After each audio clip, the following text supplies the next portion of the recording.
Section 1. The starting line. What is the DS-260? Well, think of the DS-260 as a visa application on steroids. It's a long, detailed form, but it's your ticket to immigrating to the United States. This form is the digital version of the old paper DS-230 and is required for all family-based and employment-based immigrant visa applications. Since it's an online form, you must complete it accurately and honestly. Think of this guide as your roadmap. We'll break down each section of the DS-260, provide tips to make the process smoother, and help you avoid common pitfalls along the way. By the end of this guide, you'll be ready to tackle the DS-260 with confidence, and you'll be one step closer to starting your new life in the United States. Section 2. Getting your number, accessing your DS-260. Before you even begin, you'll need a case number and an invoice ID number. This information is provided by the National Visa Center, NVC, after your petition is approved.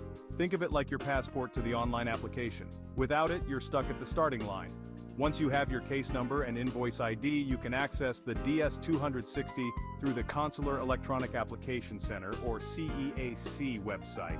The CEAC website is the official platform for submitting your application. Don't worry, it's user-friendly and provides instructions. Take your time and follow the prompts. It's like navigating a race course. You need to follow the markers to reach the finish line. Section 3, Checkpoint 1, Personal Information. The first section of the DS-260 asks for basic personal information. It's similar to any other application form. You'll need to provide your full name, date of birth, and place of birth. Make sure this information matches your passport exactly. Any discrepancies can cause delays or even rejections. Attention to detail is crucial in this race. You'll also need to provide your current address and contact information. Double-check everything. Accuracy is key to a smooth journey. Section 4, Checkpoint 2, Family Information. The next checkpoint requires you to provide information about your family. This includes your parents, siblings, spouse, and children. Be prepared to provide their full names, dates of birth, and places of birth. You'll also need to indicate your marital status and provide details about any previous marriages. Be honest and transparent. The US government has ways of verifying information. Remember, honesty is the best policy. Don't try to hide any skeletons in the closet. Section 5, Checkpoint 3, Work and Education History. This section of the DS-260 focuses on your work and education history.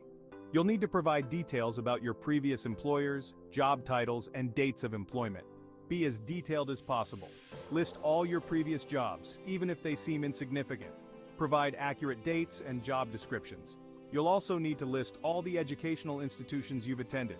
Include the names of the institutions, dates of attendance, and any degrees or diplomas you've earned. Section 6, Checkpoint 4, Security and Background Information. This section is arguably the most important part of the DS-260. It asks about your security and background information. You'll need to answer questions about your criminal history, travel history, and any affiliations with political organizations. Be completely honest in your answers. Even minor offenses can have serious consequences. The US government takes security very seriously. If you have any doubts or concerns about this section, it's best to consult with an immigration attorney. It's better to be safe than sorry. Section 7, Checkpoint 5, Additional Information. This section covers various topics such as your health history, military service, and any special skills or talents you possess. You may need to provide details about any vaccinations you've received or any medical conditions you have. Answer all questions honestly and to the best of your ability. If you're unsure about a particular question, don't guess. Seek clarification from the NVC or an immigration attorney. Remember, this is your opportunity to present yourself in a positive light. Highlight your skills and experiences that would make you a valuable addition to the United States. Section 8, the final push, reviewing and submitting.